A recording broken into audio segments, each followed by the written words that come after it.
ধন্যবাদ মাননীয় স্পিকার, আমাকে সুযোগ করে দেওয়ার জন্য। আমি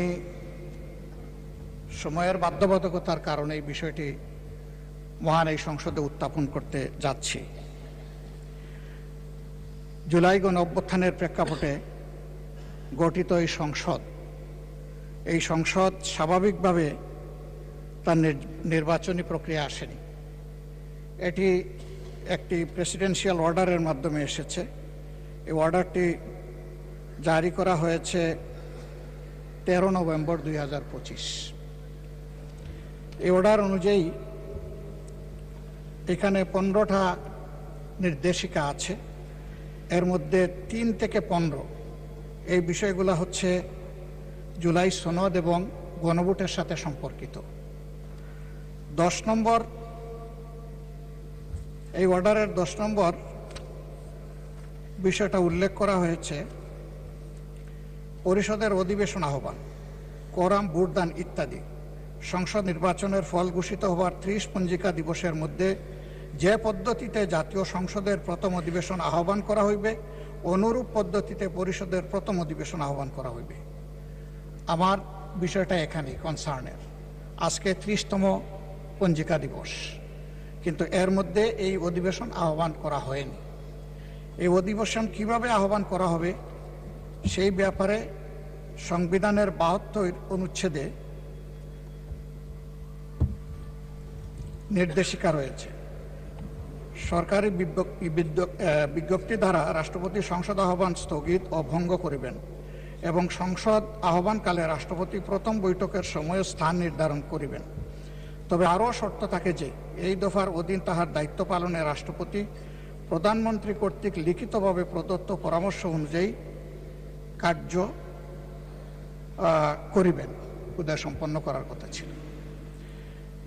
এখন আমরা ধরে নিচ্ছি নিশ্চয়ই মাননীয় প্রধানমন্ত্রীর লিখিত পরামর্শের কারণেই রাষ্ট্রপতি এই সভা আহ্বান করেছেন। এবং এইখানে বাকি যে অর্ডারগুলো আছে সেই জায়গায় পরিষ্কার বলা হয়েছে যে পদ্ধতিতে সংসদের প্রথম অধিবেশন আহ্বান করা হবে ঠিক একই পদ্ধতিতে সংবিধান সংস্কার পরিষদেরও সভা আহ্বান করা হবে। 2টা বুথে যারা নির্বাচিত হবেন তাদের ব্যাপারে এখানে আমি আগেই উল্লেখ করেছি। 3 থেকে 15 পর্যন্ত বিস্তারিত তাদের দায়িত্ব এবং অধিকার সম্পর্কে কথা বলা হয়েছে। 3 নম্বরে বলা হয়েছে জুলাই জাতীয় সনদে অন্তর্ভুক্ত সংবিধান সংস্কার বিষয়ে গণভোট। জনগণের সার্বভৌম ক্ষমতা প্রয়োগের উদ্দেশ্যে এই আদেশ এবং জুলাই জাতীয় সনদের সংবিধান সংস্কার সম্পর্কিত অংশ গণভোটে উপস্থাপন করা হবে। 4 নম্বরে বলা হয়েছে গণভোটে নিম্নরূপ প্রশ্ন উপস্থাপন করা হবে। যে 4টা প্রশ্ন ব্যালটের মধ্যে ছিল সেটা আর আমি উল্লেখ করতে যাচ্ছি না। 5 নম্বরে বলা হয়েছে গণভোট অনুষ্ঠানে এই আদেশ জারির অব্যবহিত পর অনুষ্ঠিতব্য জাতীয় সংসদ নির্বাচনের দিন এই আদেশ অনুসারে গণভোট অনুষ্ঠিত হবে। এটা হয়ে গেছে। এবং গণভোটে যারা ভোট প্রয়োগ করেছেন তাদের মধ্যে প্রায় 70% মানুষ হায়ের পক্ষে ভোট দিয়ে তারা সংস্কারের পক্ষে রায় দিয়েছেন। 6 নম্বরে গণভোট অনুষ্ঠানের জন্য আইন প্রণয়ন।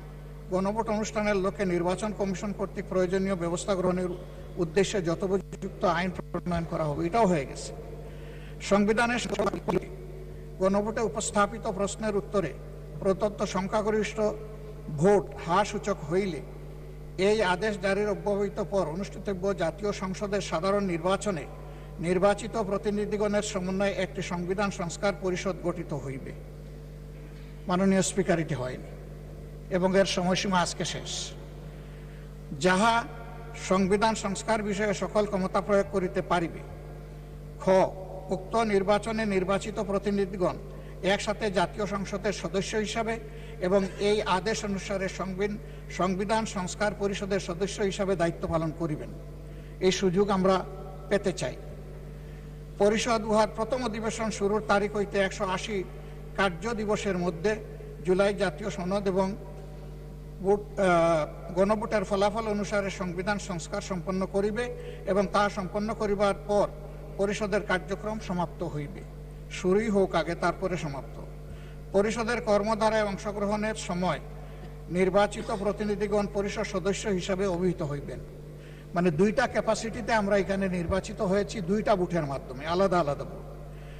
এই আদেশের উদ্দেশ্য পূরণকল্পে পরিষদ ইহার অধিবেশন আহ্বান ও মুলতবি, সংবিধান সংস্কার বিষয়ক প্রস্তাব উত্থাপনের পদ্ধতি, উক্ত প্রস্তাব বিবেচনা গ্রহণ এবং অন্য সকল বিষয়ে কার্যপ্রণালী নির্ধারণ করিবে। জাতীয় সংসদ সচিবালয় পরিষদকে সাচিবিক সহায়তা প্রদান করিবেন। শপথ এবং শপথ পাঠ পরিচালনা, নির্বাচিত প্রতিনিধিগণ সংসদ সদস্য হিসাবে শপথ গ্রহণের পর একই শপথ অনুষ্ঠানে এই আদেশের তফসিলে বর্ণিত এক অনুযায়ী পরিষদ সদস্য হিসাবে শপথ গ্রহণ করিবেন এবং অনুরূপ শপথ পত্রে স্বাক্ষর দান করিবেন। আমরা সকল বিরোধী দলীয় সদস্য ৭৭ জন আমরা এটা গ্রহণ করেছি এবং স্বাক্ষর প্রদান করেছি।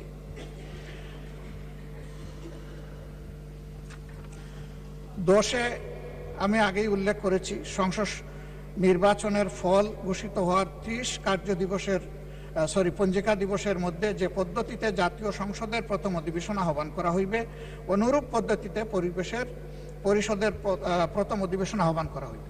ধন্যবাদ মাননীয় বিরোধী দল নেতা, আপনার কথা আমরা বুঝতে পেরেছি।